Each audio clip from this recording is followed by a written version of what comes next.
Hello, everyone. Hey. We're so happy that you're joining us here. I just came off of a full 5 days with Matt Kahn, and he talked about so many relevant things. But one of the things that touched me so deeply was his referencing of boundaries. And those of you that know my work know how deeply boundaries have affected my life. And being able to find them and know that it's okay to create a boundary has really set me free in so many areas. And well, how about you, Kai? How are you with boundaries? I can say how the lack of boundaries has drastically affected my life. How's that?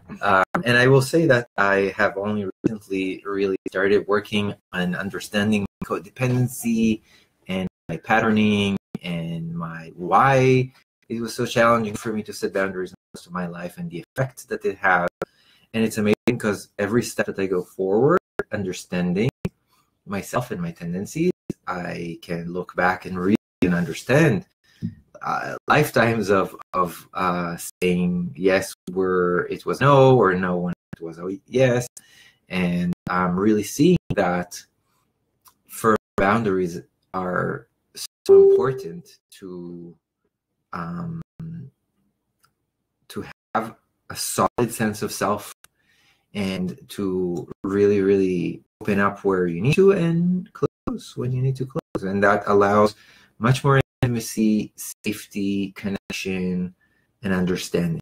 Where your boundaries are very loose or non-existent, like in most of my life, then it creates unsafety, it creates confusion, it creates lack of solidity in the relationships. Totally agree. And I have a lot of experience with lack of boundaries. Well, I found that the more that we can really take time for ourselves, and as you're feeling into, can I be wholeheartedly with this person? Can I really offer? Because from a standpoint of an empath or someone that can feel other people's feelings, and it was really, really hard for me to be able to feel in my heart what they really needed, and know I didn't have the capacity to give it to them. So I spent years and years and years just saying, well, I have the ability, I'm just going to push myself. And then it ended up being I would resent people and I'd have to go hide or cry in the bathroom for days. And so one of the references that Matt made is he said, what if a boundary is just taking the time and space for the refuge for you? And like that's just touched my heart so deeply, because in order for us to actually be selfless, to be in service, to be with other people, we have to be willing to be ruthless and take care of ourselves first. Because from that space, then all of a sudden you have this overflow of, instead of resentment, you're coming forward because you can't wait to be with this person. Because you've already filled up all these reservoirs. You've already had your refuge or your oasis because you've created that no. So then when you step forward, you're like, yeah, I'm hell yes now. And I can say also, like for me, where one of the places that I see that lack of boundaries was not what was a lot of in my own mind around, I don't want to hurt them. So it's like imposed as being caring and loving, that I don't want to hurt the other person. However, first, I'm definitely hurting myself. And second of all, I am hurting them because the connection is not coming from a full yes, or not coming from a place that I am really wanting it. So I will act in ways to appease them or people please. And then I find out that actually I'm starting to resent this person, and eventually it will lead into further disconnection. So my attempt to guard or save or whatever them will actually create more disconnection. And that is definitely a very strong pattern that I've seen throughout my life. And most of us are longing for more connection, not less. Yeah. So another key point is that when you can really be clear that a no is just a yes to something else, then it stops feeling like rejection. And also, when the more that I can trust my own no, and I've really been able to have all this experience to start finding what my real yes is. And so in going back to the refuge piece, then it's just recently that I've really been able to start imagining that when someone else is saying no for whatever reason, but especially if it's something that I really, really want, and I was scared to ask for it, like that's been the key piece for me, is when I've had people in my life and I finally get up the courage and ask, they say yes, and then for whatever reason they change their mind and their yes becomes a no. And it's been so hard for me to not take that personally. And when I look at it as in the moment that they said yes, then they were all for they were for it. They really wanted to give that thing to me. And then something shifted, and then they needed to be a yes to themselves. And that's really started having me be able to go inward in that moment instead of being super triggered and take it personally and just saying, wow, thank you so much for taking care of yourself. Thank you for taking that time and space. And I recognize that the more I am able to do that myself, and the less that I feel bad saying it to other people or feel bad when they're saying it to me. I also see for me, as I'm going through this journey of understanding my codependency tendencies, which is the same thing. It's all in the same boat. One of the things that's coming up that suddenly now there's a new Kai that is saying no a lot. And I can see and understand that in the beginning stages, there's this pendulum effect, right? I was like, yes, yes, yes, yes, like a puppy. And I was like, no, absolutely, go to your corner. So there's this shift that's happening, and I am finding how to balance it and be a little bit more kind, because my no's are coming still from a place of fear. You know, I'm like contracted. No, like I feel like I'm exploding my nose. So I'm easing that through and taking into account that perhaps there will be people that are sought or wanted to be in relation to me because I was always yes, and I was always easy, but I wasn't always true. And so if some people in my life that are looking for codependent relating will have to slowly shift and replace themselves with other amazing people that I have in my life. I'm so glad that there are masters in understanding codependency and are helping me see relating that is healthy, that is mature, that is coming from a place of sovereignty and not from a place of need. Mm-hmm. And I actually recently wrote prayers called the prayer of interdependence, and like seeking refuge in yourself, that we are interdependent. That's how life is. I'm dependent on this cup of water. I am dependent on air, but I can actually even say dependent on these things. But I am initially and most importantly dependent on my inner sense of self. And my sense of self is in confusion, which is what codependency is, meaning that I define it's so weird. Like if I'm sitting straight, it looks like I'm... Are you falling over? I'm falling over. Like I need to be like this. Okay. Yeah, just like it. Right? Like I'm sitting. Look, I'm sitting straight. It's like I'm depending. Well, you're entertaining everybody. Tell the chair you have a boundary. Yeah, stop. So I'll just say that I'm noticing. I see it. We're talking about your article. And interdependence, that when we start to depend ourselves, we realize that the codependent nature is that we build our sense of self from the outside in, meaning that my image, who I am, what people think of me, I want everyone to smile at me or love me and feel that I'm a good person, etc., etc. I design a certain sense of being. This is who I am. I am a good person. I am a person people can rely on. I am a person that will always smile. Even though these are beautiful things, this is an imaginary self. And as long as we live in an ideal imaginary self, there's a leak of energy. Mm-hmm. Our life force dissolves. And then we start to depend on that energy. That is what codependency means, that now my sense of self is dependent if there are other people around me. And then I find it harder to be by myself. And I find it harder to do things. I find it harder to sit up straight. I find it harder to do things that are actually in accordance to me. I don't even know it. We lose our voice. Our voice becomes so dependent on the outside world that now the outside world becomes not a reflection, but a projection. Mm-hmm. And that projection is distorted. It's a distorted projection, which means that I am creating it. I'm creating it.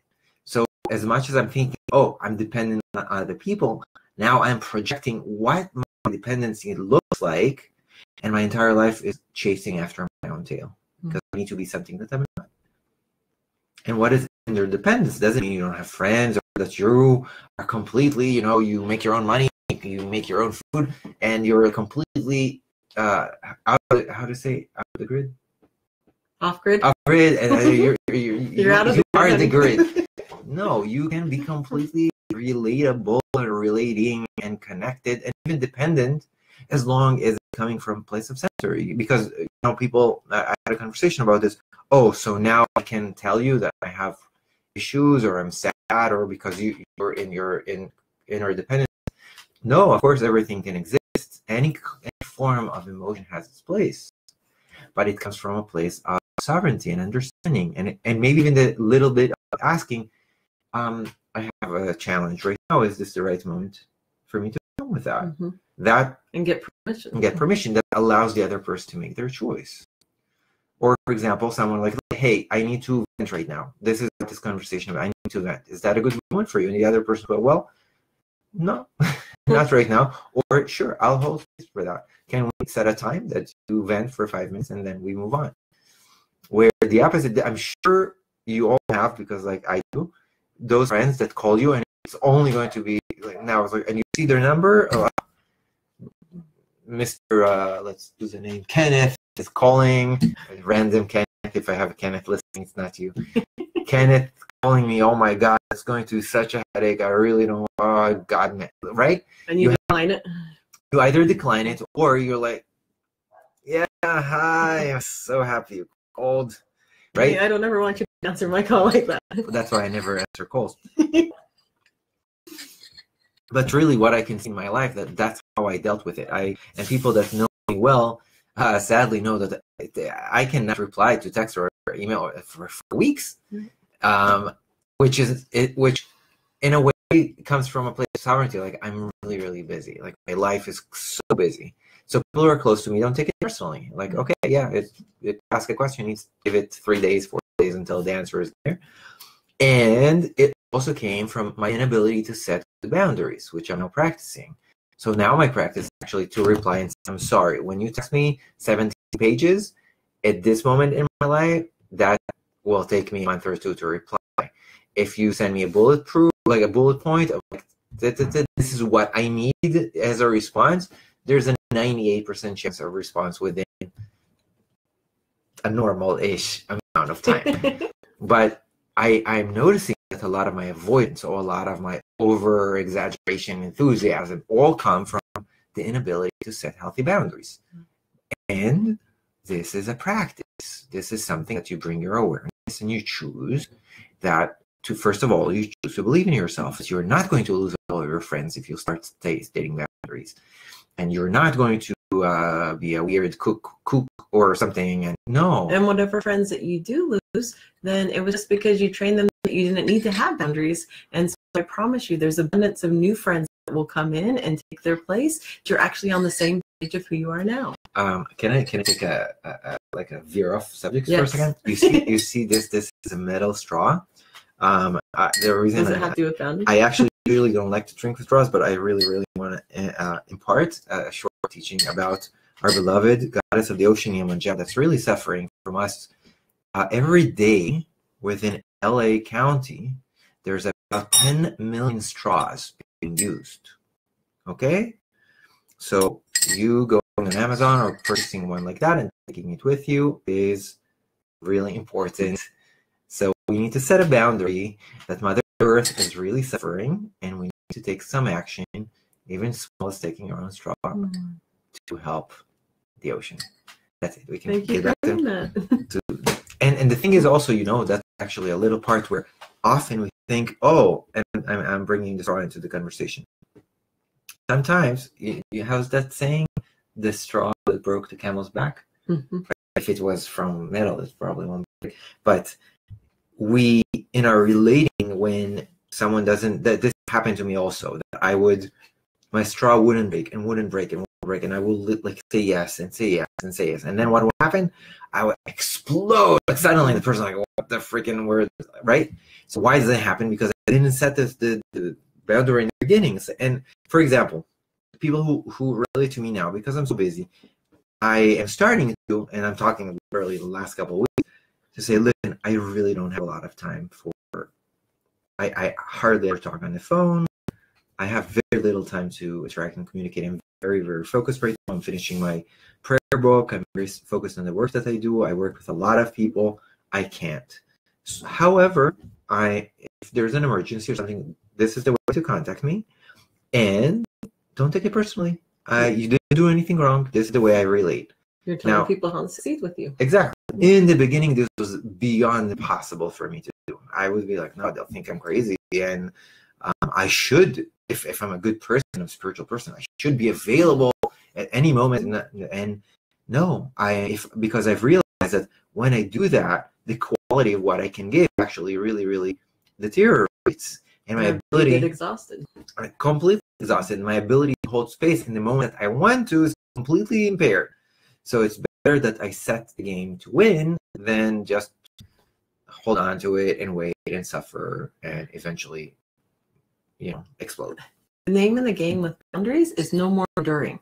Like, you're done with the enduring and the suffering game, because none of us want that. And even though it feels kind in the moment, and you may think, wow, I really, really, really want this thing from this person. You saw Kai's face. Like, imagine the times in your life when he picked up the phone and he didn't want to. Like, imagine the times in your life when someone has said yes or followed through on something when they had changed their mind and they didn't want to be there. Eventually you felt it. Eventually you felt that pushback from them. And none of us want that. And I don't want to be the person that's giving that or exploding to other people. So before we end, I just want to invite you, especially if you've been the super sensitive person that has spent so much time giving to other people most of your life, know that this is a practice like Kai talked about. So be really compassionate with yourself as you start taking baby steps to figure out, where are your boundaries? What do you want? Where are your own limits? As you start being able to take apart, who am I separate from you? Where is my sovereign being? Because it took me forever, and there's still moments that I have no idea, because I'm feeling so strongly the emotions of other people around me that I have to really take that refuge and say that no. And even if it means the pendulum swinging really far over here, then I'm able to sit back and recharge and figure out, here's me. Here's me beyond the projection and the ideal self and everything that I've told myself that I need to be. And then the real Monique gets to come and be with Kai, with Peter, with whoever's sitting in front of me. And when I cannot show up and be that, and I say, thank you so much for the time that we spent, I'm going to go back and be with me now. So and I'll be gentle with yourself. Yeah, it's a journey, I can tell you. So, for example, for a long, long time, I had no idea I have any codependency issues. This was like, me? No, I'm, and as it brought into my awareness, and I made the choice to actually, okay, let me stop defending about this. Let me actually see it. The journey was quite shocking, because suddenly I realized, oh my God, it's like every action, every word, and I really felt, it's really interesting, because I got a beautiful experience of seeing my codependency almost like as a shield or an armor around me. Wow. And almost as if when I would say, and it could be so simple, like, what's the difference between, do you love me, to I love you? Mm-hmm. Right? That why do you need, like, if I love you, or there often in life, you told me today about your mom, or a different situation where people, why don't you call? It's like, if you feel the urge to hear my voice, you call me. But it's so subtle. It's so, like, these are like maybe crude examples, but it's so subtle. And I really started to see it. Oh my God, I just do it all the time. I was like, I can't talk, I can't move. And as I mature and realize this, and also really helped me as a teacher, because as teachers, it can easily fall into creating dependency, that I have all the answer, I know, blah, blah, blah, and it's your job to ask me. And it's like, no, my job is actually to push you back and to look into yourself, to ensure that you're not, oh, Kai is the amazing teacher, Monique is the amazing teacher, but actually really pause and ensure that I'm not helping in creating codependency somewhere else. That is actually the other side of this. Mm-hmm. There's my own, and where am I contributing in someone else's into me? That's a whole different conversation.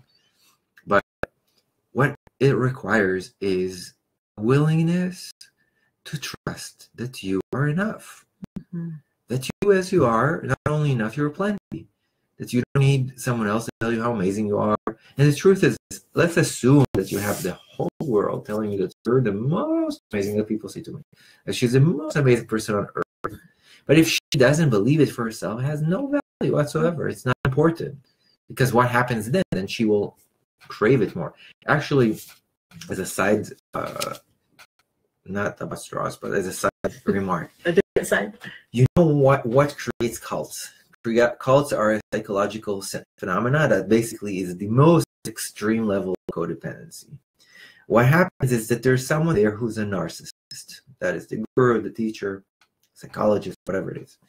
And at the first, like, we all have narcissistic behavior. I like that I look like this. I treat my hair, I put cream, whatever. You write whatever you do to look good or feel smart or whatever. It's okay. Self-absorbed. But in a positive way, because that wording is usually used negatively. I'm absorbed in the self. I'm centered. I have myself. That is positive. And narcissism is even the fact someone wants to attack you and you go like this. You're saving or protecting yourself. However, narcissism then turns into a neurosis. And neurosis is the first sign of a disorder of codependency. And what it means is that now the narcissist needs the attention. And they're starting to act to get it. Where at first it's just natural. Someone says, oh, you're beautiful, and you smile. Thank you, I like it. The next step is like, I really need the other person to tell me. So you're starting to create situations, and that also leads to jealousy and a lot of different things because you have to be the center. And if you're not the center, then you start to freak out. In a cult, the narcissist who is now neurotic, here's my cat in the background. Hey, Nishi. The narcissist who is now neurotic turns into becoming psychotic. What is psychotic? Is now that I'm going to hurt you in order to get my needs met. So I'm going to start and create really crazy schemes how to make sure that you continue to love me. Isn't she stealing all the attention? Yeah, she's so cute, honey. And the next and final stage in a cult is that the psychosis turns into psychopathy. And psychopathy basically means that I know, because even someone who's psychotic still has remorse. They still have feelings. They just can't help it. It's like, oh my God, I know that I'm hurting her. Like, for example, people who are very jealous, that is a form of psychosis. Why? Because it's like, okay, you're jealous, it's your problem. But if I now put a clothes on my partner and they can't ever go out of the house without me and I need to check their phone, that is an extreme form of codependent behavior. But you still feel bad about it. It's like, I don't want it. I don't want to feel jealous. I hate this feeling. So what happens to a cult leader is that they become from psychosis into psychopathy. And psychopathy doesn't mean that you're like a crazy person. It means that you no longer feel anything. So now I can keep doing all of it and even more, but I just don't feel remorse. I don't feel guilt. And that's why often, funny enough, a lot of people who are psychopaths will say that they're enlightened because they're beyond. They've transcended. They have transcended the field of emotionality. However, they're no longer human also in that sense. But it doesn't mean that they're superhuman or supermen and women. They are more like a rock. You don't feel. So they need to extremicize their requests. Now they eventually will have to get people to kill themselves. What happens in cults. But the reason I'm bringing this entire process is to allow us to gauge, how far am I a cult leader? Is that the extreme pendulum, not having boundaries? Yes, not creating the extreme boundaries. Right, but interestingly enough, psychopaths have very clear boundaries around themselves and their needs, and they try to destroy any boundaries to the other person. So that's why I'm saying that codependency has two faces. One is I love me, give me. But also the other one that now I'm starting to manipulate and control how other people behave. Who are you dating? Where are you going? How blah, blah, blah. That is another form of codependency, which is interesting enough that I'm creating dependency on me. If in the first I'm depending on you, but it's exactly the same energetic. The same energy, one going to the right, one going to the left. So as we study our own codependent tendencies, one of the things that we need to study is control, manipulation. Where do I need to control my reality? That people will behave the way I want them to. People will say the things I want them to.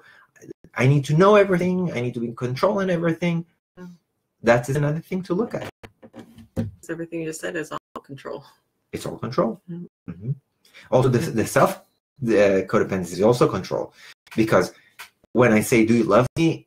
I'm not expecting you to say yes right now, right? I'm expecting a very specific answer, and I am manipulating you in the tone of voice, etc. Like, for example, my mom used to say something like, let's say my mom wants me to clean the dishes, right? So she can say, Kai, would you like to clean the dishes? Right, that's one. But she said she would say something.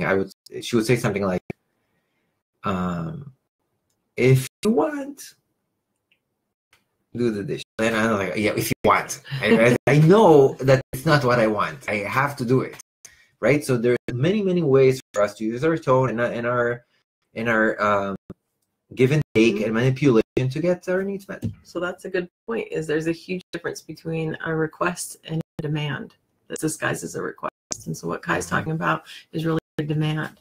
And so it still goes back to that super clear communication, and be as kind and clear as you can be when you're stating your boundaries, when you're making your requests, so that each of you are able to show up as their own being, that you feel welcomed and accepted as who you are, instead of who the other person's really longing for you to be in that moment. Mm-hmm. Let's look at Aaron's. When my sponsor is a job, I'm learning how to be a sponsor myself. That my job is to carry the message, not the mess. Yeah, exactly. I like it.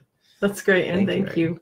Thank you, all of you that joined us, and we really encourage you, just start having it be a daily practice. Start going inward. Start. What I love to do in the shower is just sit and say, "I love you, and like really start allowing that to not feel alien or foreign to me, so that then when another person says it to me, I can just accept it as that gift. I can receive it because I'm not looking for that outside validation.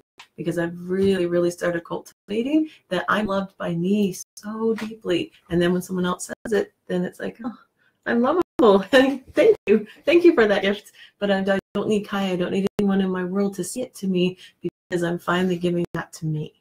And so just start every day sitting down, doing a meditation. What do I want? What do I want? You can just sit there and do a 3-minute, 5-minut meditation and start writing down. It doesn't have to be politically correct. It doesn't have to be like super deep. Whatever it is that you're wanting, allow yourself to be as greedy as you want. It doesn't have to be for anyone else. And then from that piece, and start looking in your life, where are you compromising even a little bit? Where are you overgiving even a little bit? And then just start gently communicating, hey, for the last 5 years that I've driven our kids to school every day, and I don't want to. Like that's a piece that I've done so much. So I'm really going to step back, and for the next week, then I would appreciate it if you could drive. Or is there someone else that we could ask to drive the kids?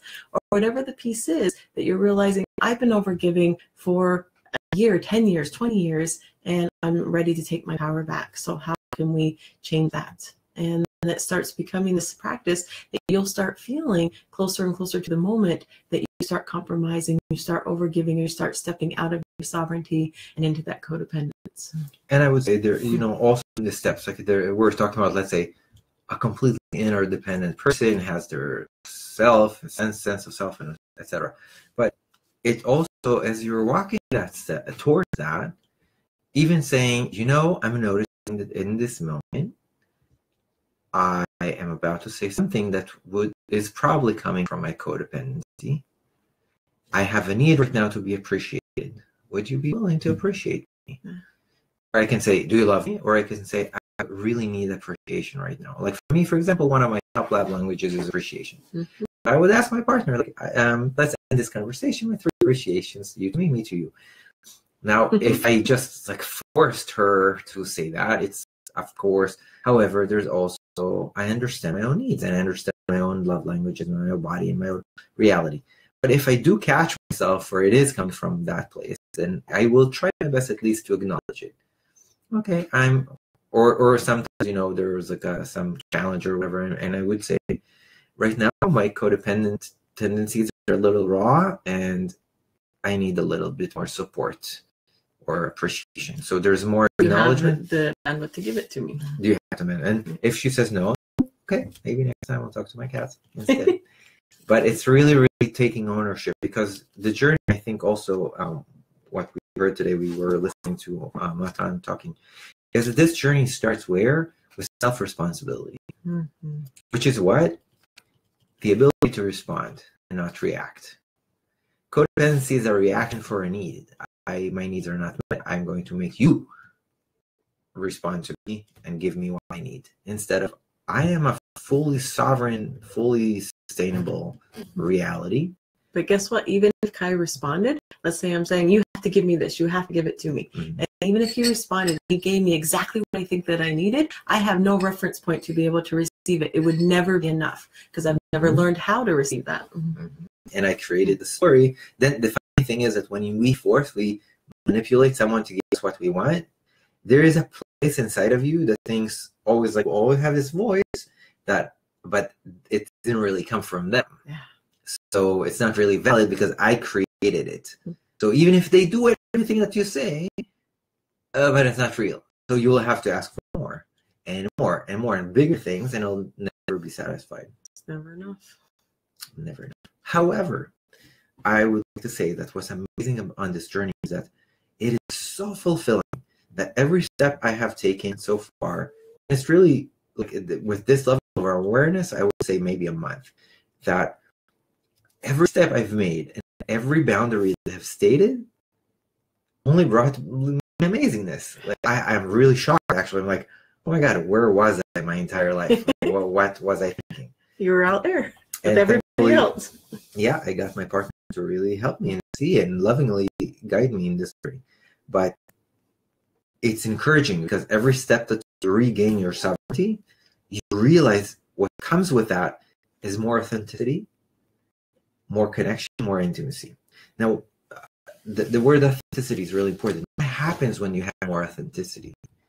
Lying takes a lot of energy. Well, the funny thing is people hate when people lie to them, and most people don't like lying, it's not like a hobby. But what is lying? Lying is very simple. Is a response to a deep sense of fear or loss of inner boundaries. That you feel, I need to protect myself because if I can say what I really want to say or what I really should say, then the person is going to cut my head off. Or they'll leave, they'll abandon. Or they'll leave or whatever. So lying is a direct response to codependent behavior. So when you find your partner or whoever lying, be forgiving. Say, wow, they're probably very afraid right now. They're not mean people trying to lie to me, but oh wow, there's a fear. Let me try and support them to feel safe so they will feel, but also with yourself. So when you miss the mark or don't see, when we are confused, it's all the mind's mechanism that doesn't want to look at itself. So as you're walking this journey, be gentle with yourself. Give it time. And try to find the place of adventure. It's like, that's what I'm doing. I'm using it's a game. The point, I got the codependency, and 1 minus 1 point. But really try to understand the positive and go deep, not so shallow. It's like, oh, I shouldn't say I love you. Like, do you love me? Like, it's not just the technique. It's the deep intention behind it. Because you can say, do you love me? And come from a place of fullness. Vulnerability. Instead of needing validation. Exactly. Yeah. Because again, validation, all of that codependency is if you feel it energetically, because we're talking about is energy. If you feel the energetic of leaving your center, you'll realize, oh my God, I'm losing life. My vitality, my creativity is all taken away from me, but I'm doing it. And every step that you're setting your boundary, what happens is that the energy comes back. It is so direct, it's so immediate. It's amazing. And it's so powerful when you can be fully in your center and the people closest to you are fully in their center, and you can really start relating. You can start trusting each other, and you don't need that control. You can be vulnerable and defenseless with each other, and you can admit when you make mistakes because you understand it's just going to draw the two of you or all of you even closer together. Wow, honey, look, we went for 30 minutes. Wow. We had a lot to say on the subject. Do we have boundary of time? No. But I really appreciate you all joining us, and I'll see if Kai will post a link to that prayer. And if you haven't been to Kai's page before, he channels through the most amazing prayers, and you'll love that. Go take a look. You can scroll through his posts on Facebook. I wrote the prayers today for Monique. Wow. For Monique, that's called. Is it the gift? Prayer? No, it's a prayer. A prayer for losing weight. A prayer for losing weight. Wait. Yeah. So I'll post that link on here too. It's different. It's never what you think. It's never what you think. The prayers. It's always what you feel. Yes. So thank you so much for joining us, for all of your beautiful comments. I'll go back through and reply later. And we're just sending all of you love. Keep being gentle. Keep finding who you are. And just remember that you have the right to be you. exactly the way that you are. You don't need to have this ideal self that you've got to live up to that's only in your head. That's the person that you think you need to be. And when you actually start making boundaries and you start training people to show up and be with you the way that you are, all your relationships start changing. And get a steel straw. That's the conclusion of this. Everybody that's watching, go get a steel straw this week. and I have to say, this was really fun. I usually don't do Facebook Live. Like I just don't. So just really fun to do. And it seems that every time you're here, then we're doing one. So maybe we'll just continue the trend. Yeah, maybe that's the trend.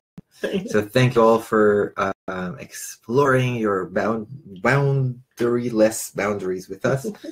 Thanks for being a yes with me, honey. And especially if I was following the whole conversation. Well, then you look pretty straight. Pretty straight, yeah. All right, everyone. Thank you so much. Have a wonderful night. We'll talk to you later. And remember, if you want more tips, go to Everyday Tantra on Facebook. We have a group that we have every single day. We have a new live tip that hopefully can help you live tantrically. Love you. Ciao.